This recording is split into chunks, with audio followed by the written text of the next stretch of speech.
ಕೇಳಿದರೆ ನೀ ಏನು ಸಾಧಿಸಿದ್ದೀಯಾ ಅಂತ ಹೇಳಿದರೆ ಅವರು ಹೇಳ್ತಾರೆ, ನಮ್ಮ ಕಾಲದಲ್ಲಿ, ನಿಮ್ಮ ಕಾಲದಲ್ಲಿ, ನಮ್ಮ ಕಾಲದಲ್ಲಿ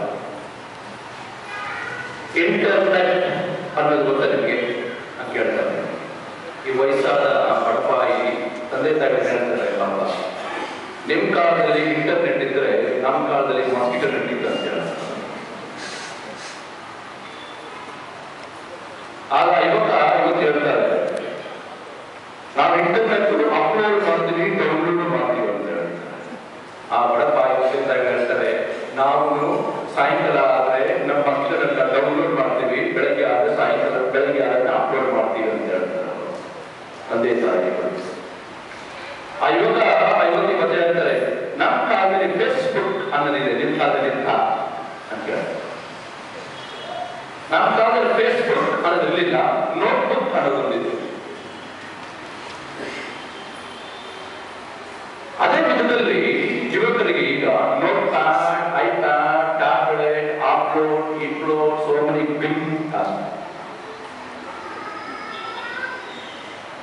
ನಮ್ಗೆ ಒಂದೇ ಒಂದು ಪ್ಯಾಡ್, ಎಕ್ಸಾಮ್ ಪ್ಯಾಡ್. ಆ ಕಾಲದಲ್ಲಿ ಈಗ ಟ್ವಿಟ್ಟರ್ ಅನ್ನೋದೊಂದು ಬಂದಿದೆ.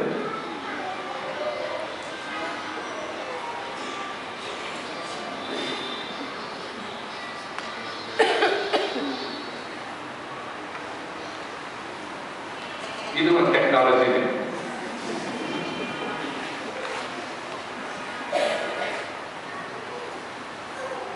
ಟ್ವಿಟ್ಟರ್ ಅನ್ನೋದು ಈಗಿನ ಕಾಲದಲ್ಲೆಲ್ಲ ಸ್ಕೈಪ್ ಅಂತ ಬಂದಿದೆ.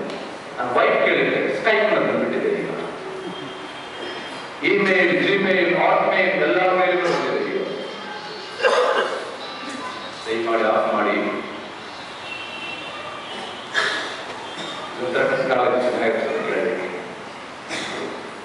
generation next, generation gap, new generation, new ideas, new life. ಆಮೇಲೆ ಪ್ರಿಯವೇ, ಸಮಾಜವು ಎಷ್ಟು ಮುಂದುವರಿಯುತ್ತಿದೆಯೋ ತಾಂತ್ರಿಕವಾಗಿ ನಾವು ಮುಂದಿನ ಕುರ್ಚಿಯಲ್ಲಿ ಕೂತಿದ್ದರೆ ಆದರೆ ಮಾನವ ಸಂಬಂಧಗಳು ಇಂದಿನ ಕುರ್ಚಿಯಲ್ಲಿ ಕುಳಿತಿವೆ. ಅಂದ್ರೆ ನಾವಲ್ಲ, ಇಂದಿನ ಕುರ್ಚಿ ಅಂತ ಹೇಳಿದ್ರೆ it's back. HR relations are now the HR is human relation. ಇಂದಿನ ಯುವ ಪೀಳಿಗೆಗೆ ಎಲ್ಲರೂ ಅಂತಲ್ಲ, 80% ಅಂದ್ರೆ 80% ಯುವತಿಯರು ಈ ಕಾಲದಲ್ಲಿ ಅವರಿಗೆ ಮೌಸ್ ಹಿಡಿಲಿಕ್ಕೆ ಗೊತ್ತಿದೆ, ಕಂಪ್ಯೂಟರ್ ಮೌಸ್ ಗೊತ್ತಲ್ವಾ. ಆದರೆ ಮನುಷ್ಯರ ಕೈ ಹಿಡಿಲಿಕ್ಕೆ ಅವರಿಗೆ ಸರಿಯಾಗಿ ಗೊತ್ತಿಲ್ಲ. ಹ್ಯೂಮನ್ ರಿಲೇಷನ್ಸ್, ಮಾನವ ಸಂಬಂಧ ಪ್ರಿಯರೇ. ಆದರೆ ಕೀರ್ತನಗಾರ ಹೇಳುತ್ತಾರೆ, ಕುಟುಂಬದ ಎಲ್ಲರೂ ಸೇರಿ ಒಟ್ಟಾಗಿ ಬಾಳುವುದು ಎಷ್ಟು ರಮ್ಯವಾಗಿದೆ. ಕೀರ್ತನಗಾರ ಹೇಳುತ್ತಾರೆ, ಎಷ್ಟು ರಮ್ಯವಾಗಿದೆ. 133 ವಾಕ್ಯಗಳು ಬಂದು ಸಹೋದರರೆಲ್ಲರೂ ಸೇರಿ ಒಂದಾಗಿ ಬಾಳುವುದು ಎಷ್ಟು ರಮ್ಯವಾಗಿದೆ. ಅದು ಕೀರ್ತನಗಾರ ಹೇಳುತ್ತಾನೆ. 62ನೇ ಅಧ್ಯಾಯದಲ್ಲಿ ವಾಕ್ಯಗಳು ಬಂದರೆ ಹೇಳುತ್ತಾನೆ, ಎನ್ನ ಮನಕ್ಕೆ ಶಾಂತಿ ದೇವರಿಂದಲೇ, ನನ್ನ ಜೀವೋದ್ಧಾರ ಆತನಿಂದಲೇ ಎಂದು ಕೀರ್ತನಗಾರ ಹೇಳುತ್ತಾನೆ. ಪ್ರಿಯರೇ, ಇಂದಿನ ಈ ಜನಾಂಗಕ್ಕೆ, ಅದು ನಾವಾಗ್ಬೋದು, ನೀವಾಗ್ಬೋದು, ವಯಸ್ಸಾದರಾಗ್ಬೋದು, ಎಲ್ಲ ಇದನ್ನು ವಿಧಗಳನ್ನು ಆಲೋಚನೆ ಮಾಡಿದ್ದೆ. ಅದರಲ್ಲಿ ನಾವು ಕುಟುಂಬಗಳಲ್ಲಿ 3 ತರದ ಜನರನ್ನು ನಾವು ಮಾಡ್ತೀವಿ ಪ್ರಿಯರೇ. ಈ ಮೊದಲನೇ ವರ್ಗಕ್ಕೆ ಸೇರಿದ ಜನರು ಸೇರಿದರೆ ಕುಟುಂಬದಲ್ಲಿ ಅವರ ಮನೋಭಾವ, ಅವರ ಆಲೋಚನೆಗಳು, ಅವರ ತತ್ವ ಶಾಸ್ತ್ರದ ಫಿಲಾಸಫಿಯ ಪ್ರಾರಂಭ, ಅವರ ಆಲೋಚನೆಗಳು ಏನಾಗಿದೆ ಅಂತ ಹೇಳಿದರೆ, ನನ್ನದು ನನ್ನದು, ನಿನ್ನದು ನಿನ್ನದು, ಸ್ವಾರ್ಥಿಗಳು. ಕುಟುಂಬದ ಜೀವನದಲ್ಲಿ ಸ್ವಾರ್ಥಿಗಳಾಗಿ ಜೀವನ ಮಾಡಲು ಸಾಧ್ಯವಿಲ್ಲ. ಸ್ವಾರ್ಥಿಗಳು ಕಳ್ಳರಿಗೆ ಸಮಾನ, ಕಳ್ಳರಿಗೆ ಸಮಾನ. ಸ್ವಾರ್ಥಿಗಳು ಎಲ್ಲವನ್ನೂ ತನ್ನ ಅಪೋದೆತ್ತುಕೊಳ್ಳಬೇಕು ಅಂದುಕೊಳ್ಳುತ್ತಾರೆ. ಅಧಿಕಾರವನ್ನು ಚಲಾವಣೆ ಮಾಡಬೇಕು ಅಂದುಕೊಳ್ಳುತ್ತಾರೆ. ಜವಾಬ್ದಾರಿ ಎಲ್ಲ ನನ್ನಿಂದಲೇ ನಡೆಯಬೇಕು ಅಂದುಕೊಳ್ಳುತ್ತಾರೆ. ನಿನ್ನದು ನಿನ್ನದು, ನನ್ನದು ನನ್ನದು. ಅಂದ್ರೆ ಏನಂತ ಹೇಳಿದರೆ, ಗಂಡನು ಒಂದು ಕಡೆ ಕೆಲಸ ಮಾಡ್ತಾನೆ, ಹೆಂಡತಿ ಒಂದು ಕಡೆ ಕೆಲಸ ಮಾಡಿದ್ದೆ ಆದಲ್ಲಿ ಅವರಿಗೆ ಒಬ್ಬರಿಗೆ ಏನಾದರೂ ಸ್ವಲ್ಪ ಹೆಚ್ಚು ಕಡಿಮೆ ಸಂಬಳದಲ್ಲಿ ಹೆಚ್ಚು ಕಡಿಮೆ ಆಡಿದ್ದೇ ಆದಲ್ಲಿ ದಬ್ಬಾಳಿಕೆ ಜಾಸ್ತಿ ಆಗುತ್ತದೆ. ಜೀವನ ಮಾಡುವುದು ಯಾವ ರೀತಿ ಆಲೋಚನೆ ಮಾಡುವುದಿಲ್ಲ. ಆದರೆ ಯಾರಿಗೆ ಹೆಚ್ಚು ಸಂಬಳ ಬರುತ್ತಿದೆ, ಯಾರಿಗೆ ಕಡಿಮೆ ಸಂಬಳ ಬರುತ್ತಿದೆ ಅಂತ ಆಲೋಚನೆಯೇ ನಮಗೆ ಮುಳುಗಿಸುತ್ತದೆ. ನಿನ್ ಕೆಲಸ ನೀನ್ ಮಾಡ್ಕೋ, ನನ್ನ ಕೆಲಸ ನಾನು ಮಾಡ್ಕೊಳ್ತೀನಿ. Yours yours and mine is mine. ಕಳ್ಳರಿಗೆ ಸಮಾನ. ಕಳ್ಳನ ಅದನ್ನೇ ಹೇಳುದು, ಮನೆಗೆ ಬರುವುದು ಅದನ್ನ ಮಾಡಲಿಕ್ಕೆ. ಅವನೇನ್ ಹೇಳ್ತಾನೆ ಅವನು ಅಂತ ಹೇಳಿದ್ರೆ, ಅವನ ಎಲ್ಲ ಜಾಸ್ತಿ ಅವನು ಏನಂತಾನೆ, ನಿಂದು ನಂದೆ, ನಂದು ನಂದೆ. ಅದಕ್ಕೆ ಕಳ್ತನ ಮಾಡೋದು. ಸ್ವಾರ್ಥಿಗಳು ಅಷ್ಟೇ, ಕಳ್ತನ ಮಾಡೋದು ಅಷ್ಟೇ. ಅವರು ಮನೋಭಾವ ನಿನ್ನದು ನನ್ನದೇ, ನನ್ನದು ನನ್ನದೇ. ಅದಕ್ಕೆ ಕಳ್ತನ ಮಾಡೋದು. ಆ ಸ್ವಾರ್ಥ ಮನೋಭಾವ ಇದ್ದರೆ ಆಗಲಿ ನಾವು ಸ್ವಾರ್ಥಿಗಳಿಗೆ ಕಳ್ಳರಿಗೆ ಸಮಾನ ಮನೆಯಲ್ಲೇ ಇತ್ತು. ಅದೇ ರೀತಿಯಲ್ಲಿ ಮೂರನೆಯ ವರ್ಗಕ್ಕೆ ಸೇರಿದರೆ ಅಂತ ಹೇಳಿದರೆ, ನಿನ್ನದು ನಿನ್ನದೇ, ನನ್ನದು ನನ್ನದೇ. ಅಂದ್ರೆ ಏನು? ಸಮರ್ಪಣೆ ಮನೋಭಾವನೆ ಅಂತ ಹೇಳಿ. ನಿನಗೆ ಸಮರ್ಪಣೆ. ಇದು ಯಾರಿಗೂ, ಯಾರಿಗೋಸ್ಕರ ಈ ಕೆಲಸ ಕಾರ್ಯಗಳು? ಯಾರಿಗೋಸ್ಕರ? ನನಗೋಸ್ಕರವೇ ಅಥವಾ ಈ ಕುಟುಂಬಕ್ಕೋಸ್ಕರವೇ ಅದು ಏನು ಕೇಳಿದ್ದೆ. ಅದರಲ್ಲಿ ನಾವು ಕನ್ನಡಗಳನ್ನು ಮಾತಾಡುತ್ತೇವೆ. ನಾನು ನಾನು ನಾನು ಅನ್ನೋದು ಯಾರು? ಕುಟುಂಬದಲ್ಲಿ ನಾವು ನಾವು ಅನ್ನೋದು ಬಾಳುತ್ತೀಯ ಸಹೋದರ ಸಹೋದರಿಯರು. ನಾವಾಗಿ ಬಾಳಿದಾಗ ಕುಟುಂಬವಾಗುತ್ತದೆ. ನಾನಾಗಿ ಬಾಳಿದಾಗ ಆ ಕುಟುಂಬವು ನಾಶವಾಗಿ ಚೆನ್ನಾಗಿಯಾಗಿ ಅನುಕೂಲ ಸಮಯಗಳ ಯಾವ ಎಂಬುದನ್ನು ನಾವು ಕೇಳುತ್ತೇವೆ ಪ್ರಿಯರೇ. ಅದಕ್ಕಾಗಿಯೇ ಸಿದ್ಧಾಂತದ ಬರೆದ 1ನೇ ಅಧ್ಯಾಯ ವಾಕ್ಯ ನಮಗೆ ತಿಳಿಸುತ್ತದೆ, ದೇವರಲ್ಲಿ ಭಯಭಕ್ತಿ ಇರುವವರಿಗೆ ತರುತ್ತದೆ ಏನು ಮಹಿಮೆ ಗೌರವ ಎಂದು ನಾವು ಹೇಳುತ್ತೇವೆ. ಎಫೆಸರು 6ನೇ ಅಧ್ಯಾಯದಲ್ಲಿ ನಾವು 2ನೇ ವಚನ ನಾನು ಕೇಳಿದ ಹಾಗೆ ಹೇಳುತ್ತಾರೆ, ಪೌಲನು ಹೇಳುತ್ತಾನೆ, ಮಕ್ಕಳೇ ಮಕ್ಕಳೇ, ಇವತ್ತಿಗೆ ಕೆಲಸ ಮಾಡುವವರೇ, ಸ್ವಂತ ಪೌರರುತ್ತಾರೆ, ಮಕ್ಕಳು ನಿಮ್ಮ ತಂದೆ ತಾಯಿಗಳ ಮಾತಿಗೆ ಕಿವಿಗೊಡಿರಿ. ತಂದೆ ತಾಯಿಗಳ ಮಾತಿಗೆ ಕಿವಿಗೊಡಿರಿ. ನೀವು ತಂದೆ ತಾಯಿಗಳ ಮಾತಿನನ್ನು ಕೇಳಿದ್ರೆ ಅದನ್ನು ಧರ್ಮಸಮ್ಮತವಾದದ್ದು, ಧರ್ಮಸಮ್ಮತವಾದದ್ದು. ನಿಮ್ಮ ತಂದೆ ತಾಯಿಗಳನ್ನು ಗೌರವಿಸುವುದೆಂಬುದು ದೇವರಲ್ಲಿ ಮಾಡಿದ ವಾಗ್ದಾನ. ಅದು ದೇವರ 10 ಆಜ್ಞೆಗಳಲ್ಲಿ ನಾವು ಮೊದಲೇ ಪ್ರಾಮುಖ್ಯತೆಯನ್ನು ದೇವರಿಗೆ ನೀಡಿದ್ದಾದಲ್ಲಿ ನಮ್ಮ ಕುಟುಂಬಗಳಲ್ಲಿ ನಮ್ಮ ತಂದೆ ತಾಯಿಗಳಿಗೆ ನಾವು ಮೊದಲನೆಯ ಪ್ರಾಮುಖ್ಯತೆಯನ್ನು ಕೊಡಬೇಕು ಎಂಬುದು ಸಂತ ಪೌಲನು ಹೇಳುತ್ತಿದ್ದಾರೆ. ಸಹೋದರ ಸಹೋದರಿಯರೇ, ನಾವು ಇಂದಿನ ದಿನಗಳಲ್ಲಿ ನೀವು ಸಿಸ್ಟರ್ಸ್ ನಾಲ್ಕು ಒಂದು ಇದ್ದಿದೆ ವೃದ್ಧಾಶ್ರಮ ಅಂದ್ಬಿಟ್ಟು ಅಲ್ಲಿ ನೋಡಿ ಎಷ್ಟೋ ಮಂದಿ ತಂದೆ ತಾಯಿಗಳು ಅವ್ರ ಬೇಕಾದ ಆಗಿ ಕೆಲಸ ಆ ತಂದೆ ತಾಯಿ ತಗೊಂಡು ವೃದ್ಧಾಶ್ರಮದಲ್ಲಿ ಹಾಕಿರ್ತಾರೆ. ಅವ್ರು ನೋಡೋದು ಯಾರಿಲ್ಲ. ಇನ್ನೊಂದಿದೆ, ಎಲ್ಲಿ ನಮ್ಮ ಮರಿಯನ್ ಬಾಯಿದೆ ಪಕ್ಕ ವಿಲಿಯಂ ಬಾಯಿದೆ ಅಂದ್ಬಿಟ್ಟು ಅಲ್ಲಿ ಸಿಸ್ಟರ್ ವೃದ್ಧಾಶ್ರಮ ನಡೆಸ್ತಾ ಇದ್ದಾರೆ. ಅಲ್ಲಿ ನೋಡಿ ಆ ತಂದೆ ತಾಯಿಗಳು ಕಣ್ಣೀರು ಹೇಳ್ತಾ ಇದ್ದಾರೆ. ಏನಾಗ್ತದೆ, ನನಗೆ 4 ಮಕ್ಕಳು ತಗೋತಾರೆ, ಎಲ್ಲರೂ ಒಳ್ಳೆಯ ಕೆಲಸಗಳನ್ನು ಮಾಡ್ತಾ ಇದ್ದಾರೆ.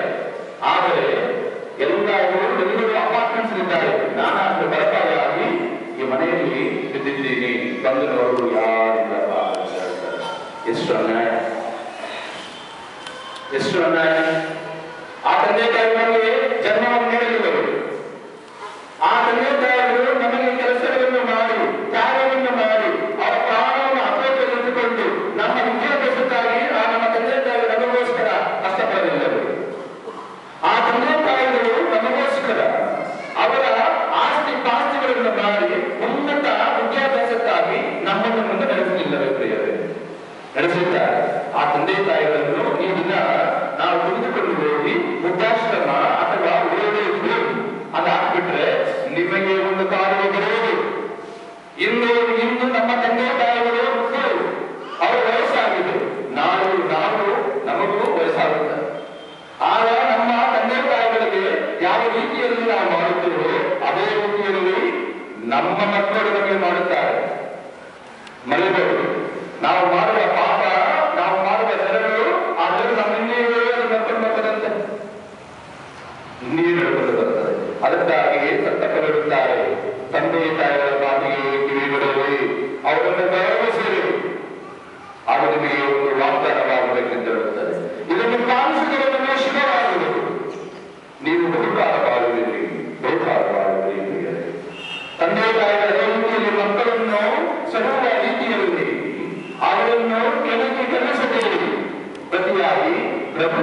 ಯಶಸ್ವಿಯಾಗುವ ರೀತಿಯಲ್ಲಿ ಅವರನ್ನು ಬೆಳೆಸಿದೆ, ಶಿಸ್ತುಗಳಿಂದ ಬೆಳೆಸಿದೆ. ಆಗಿನ ಕಾಲದಲ್ಲಿ 5-6 ಮಕ್ಕಳು ಇರ್ತಾ ಇತ್ತು. ಈಗ ನಮಗೆ ಒಂದು ಮಗುವಿಗೆ ಅದು 1 ಮಗು ಇರುತ್ತದೆ. ಒಂದು ಮಗು ಕರೆಕ್ಟ್ ಆಗಿದ್ದು ಇನ್ನೊಂದು ಮಗು ಅನುಕೂಲವಾಗಿರುತ್ತದೆ ಅಲ್ವಾ? ಇದನ್ನೇ ಅಂತ ಹೇಳಿದ್ರೆ ನಮ್ಮ ಜೀವನದ ಪದ್ಧತಿಯನ್ನು ನಾವು ಬದಲಾವಣೆ ಮಾಡ್ಕೊಂಡಿದ್ದೀವಿ. ಜೀವನದ ಪದ್ಧತಿಯನ್ನು ಬದಲಾವಣೆ ಮಾಡ್ಕೊಂಡಿದ್ದೀವಿ. ಅದಕ್ಕಾಗಿ ಮಕ್ಕಳು ಎತ್ತವರಿಗೆ ಮಾಡಬೇಕಾದ ಕರ್ತವ್ಯಗಳು ಹಲವಾರು ವಿಧಗಳಲ್ಲಿ ಇವೆ. ಸಿರಾಕರು ಹೇಳ್ತಾರೆ, ಇಂದಿನ ಮೊದಲನೇ ವರ್ಷದ ಕೇಳಿದ ಹಾಗೆ 3ನೇ ಮಕ್ಕಳು ಹೇಳುತ್ತದೆ, ಮಕ್ಕಳೇ ನಿಮ್ಮ ತಂದೆಯಾದ ನನ್ನ ಮಾತನ್ನು ಕೇಳಿರಿ, ನೀವು ಸುರಕ್ಷಿತವಾಗಿರಲು ಅದರಂತೆ ನಡೆಯಿರಿ ಎಂದು. ಮಕ್ಕಳು ತಂದೆಯನ್ನು ಸನ್ಮಾನಿಸುವುದು ತನ್ನ ಪಾಠಕ್ಕೆ ತಾಚಿತ್ತ ಮಾಡಿಕೊಂಡಂತೆ, ಅದೇ ರೀತಿಯಲ್ಲಿ ತಾಯಿಯನ್ನು ಗೌರವಿಸುವವರಿಗೆ ನಿಧಿ ಸ್ವೀಕರಿಸಿದಂತೆ ಇರುವುದನ್ನು ನಾವು ಕಾಣುತ್ತೇವೆ. ಆಗ ಯಾವ ತಂದೆ ತಾಯಿಗಳಾದರೂ ತನ್ನ ಮಕ್ಕಳಿಂದ ಅವರನ್ನು ಸಂತೋಷವನ್ನು ಅನುಭವಿಸಿದ್ದಾಗಲೂ ಅವರ ಪ್ರಾರ್ಥನೆಯು ಅವರು ಮಾಡುವುದರಿಂದ ದೊರಕುವುದು ಪ್ರತ್ಯುತ್ತರವಾಗಿ ದೇವರ ಆಶೀರ್ವಾದವು ನಮ್ಮ ಜೀವನದಲ್ಲಿ ಅಭಿವೃದ್ಧಿಗೊಳ್ಳುವುದಕ್ಕೆ ತಂದೆ ತಾಯಿಗಳ ಮತ್ತು ದೇವರ ಆಶೀರ್ವಾದವು ಸದಾಕಾಲವು ನಮ್ಮ ಮೇಲೆ ಇರುವುದು ಎಂದು ಸಿರಾಕರು ನಮಗೆ ತಿಳಿಸುತ್ತಾನೆ. ಅದಕ್ಕಾಗಿ ಯುವತಿಯರೇ, ಮದುವೆಯಾದರೆ ನಿಮ್ಮ ತಂದೆ ತಾಯಿಗಳನ್ನು ಬೇರ್ಪಡಿಸದಿರಿ. ಅವರನ್ನು ನಿಮ್ಮ ಮನದಲ್ಲಿ ಇಟ್ಟುಕೊಂಡು ಊಟವನ್ನು ಹಾಕಿ ನಿಮ್ಮ ಪ್ರೀತಿಯಿಂದ ಅವರಿಗೆ ಪ್ರಯೋಗಿಸಿರಿ. ಏಕೆಂದರೆ ನಮ್ಮ ಜೀವನ ಇನ್ನೊಬ್ಬರ ಮೇಲೆ ನಾವು ಹೊಂದಿಕೊಂಡು ಜೀವನವನ್ನು ಮಾಡುವುದು, ಅವಲಂಬಿಸಿ ನಾವು ಜೀವನವನ್ನು ಮಾಡ್ತೀವಿ. ನಾವು ಚಿಕ್ಕ ಮಕ್ಕಳಾಗಿದ್ದಾಗ ನಮ್ಮ ತಂದೆ ತಾಯಿಗಳನ್ನು ಅವಲಂಬಿಸಿ ನಾವು ಜೀವನ ಮಾಡ್ತೀವಿ. ನಾವು ದೊಡ್ಡವರಾಗುವ ಸಮಯದಲ್ಲಿ ನಮ್ಮ ಉಪಾಧ್ಯಾಯರ ಮೇಲೆ ಅವಲಂಬಿಸಿ ನಾವು ವಿದ್ಯಾಭ್ಯಾಸವನ್ನು ಮಾಡುತ್ತೇವೆ. ನಾವು ಮದುವೆ ಆದ ಮೇಲೆ ಗಂಡನ ಹೆಂಡತಿಯ ಗಂಡನ ಮೇಲೆ ಅವಲಂಬಿಸಿ ಜೀವನ ಮಾಡುವುದರ ಮುಖಾಂತರ ಅವರು ಹುಡುಗರಾಗದ ಮಕ್ಕಳ ಮೇಲೆ ಅವಲಂಬಿಸಿ ಜೀವನ ಮಾಡುವುದು ಅದು ಜೀವನ ಚಕ್ರವಾಗಿದೆ. ಪ್ರಿಯ ಸಹೋದರ ಸಹೋದರಿಯರೇ, ಇಂದು ನಾನು ನಾಳೆ ನೀವು ಇರುವುದನ್ನು ಇದು ನಮಗೆ ತಿಳಿಸುತ್ತದೆ ಪ್ರಿಯರೇ. ಅದೇ ರೀತಿಯಲ್ಲಿ ತಂದೆಯನ್ನು ಗೌರವಿಸುವುದಕ್ಕೆ ಬಹುಕಾಲ ಬಾಳುವುದು ಎಂದು ದೇವರು ಹೇಳುತ್ತಾರೆ. ಅದೇ ರೀತಿಯಲ್ಲಿ ದೇವರು ತಂದೆ ತಾಯಿಗಳನ್ನು ಮಾಡುವುದರ ಮುಖಾಂತರ ಶಾಂತಿ ಸಮಾಧಾನ ಆ ಕುಟುಂಬದಲ್ಲಿ ಸದಾಕಾಲವು ಇರುವುದು ಎಂದು ಸಿರಾಕರು ನಮಗೆ ಇಂದಿನ ಮೊದಲನೇ ವರ್ಷದಲ್ಲಿ ತಿಳಿಸುತ್ತಾರೆ ಪ್ರಿಯರೇ. ಅದಕ್ಕಾಗಿ ಹೇಳುತ್ತಾರೆ, ಅಂತವನ್ನು ಸರ್ವೇಶ್ವರನಿಗೆ ಸೇವೆ ಮಾಡಿದಂತೆ ನೀವು ದೇವರಿಗೆ ಸೇವೆ ಮಾಡಿದ್ರು ಪರವಾಗಿಲ್ಲ, ಸಮಾಜಕ್ಕೆ ಸೇವೆ ಮಾಡಿದ್ರು ಪರವಾಗಿಲ್ಲ, ನಿಮ್ಮ ತಂದೆ ತಾಯಿಗಳಾಗಿ ಸೇವೆ ಮಾಡಿ. ಜನ್ಮ ಕೊಟ್ಟವರು ಅವರೆಲ್ಲ ಅವರೆಲ್ಲದಂತೆ ಮಾಡಿ ನೀವು ಸೇವೆಯನ್ನು ಮಾಡಿರಿ ಎಂದು ನಮಗೆ ಕರ್ತರು ಹೇಳುತ್ತಾರೆ ಪ್ರಿಯರೇ. ತಂದೆಯ ಆಶೀರ್ವಾದ ಮಕ್ಕಳ ಮನೆಯನ್ನು ಗುಣಗೊಳಿಸುತ್ತದೆ. ಅದೇ ರೀತಿಯಲ್ಲಿ ತಾಯಿಯ ಶಾಪ ಅವುಗಳ ಅಸ್ಥಿವಾರವನ್ನೇ ಕಿತ್ತು ಹಾಕುತ್ತದೆ ಪ್ರಿಯರೇ. ಅವಮಾನದಲ್ಲಿ ಬಾಳುವ ತಂದೆ ತಾಯಿಗೆ ಮಕ್ಕಳು ತರುವುದು